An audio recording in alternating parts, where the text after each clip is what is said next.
Hey, this is DTJ reminding you to like, subscribe, and click the notification bell below this video and set it to all. Today we are at Teen Labs in Tokyo, Japan.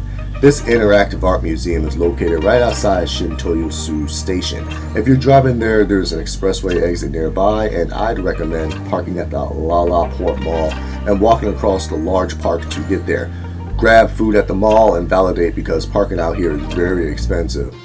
The two most important things you need to know are: 1. Do not come here without purchasing a ticket online first. You'll be in for a bad day. If you are by yourself and have no plans whatsoever, then maybe it's okay. You can buy a ticket at the kiosk outside the event, but it's not recommended because usually the only tickets available same day are late at night. The water section of this exhibit has a section in it that requires you to roll up your pants if you don't want them to get wet.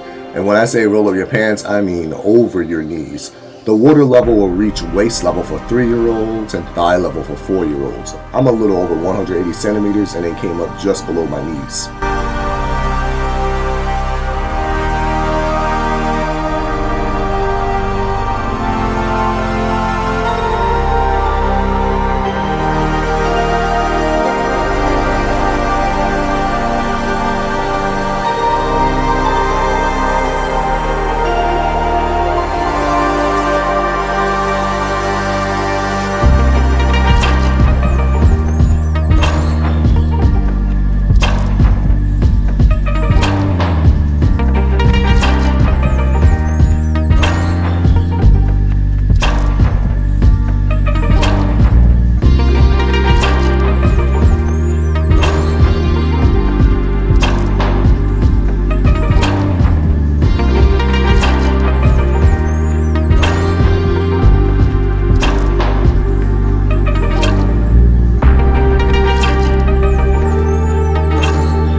artwork here and have it scanned to display on the wall. They even have a device that lets you pilot your artwork. That's cool.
So I'm DTJ. Thanks for watching. Like, subscribe, shop in my store, hit the notification bell. See you on the next one. DT out.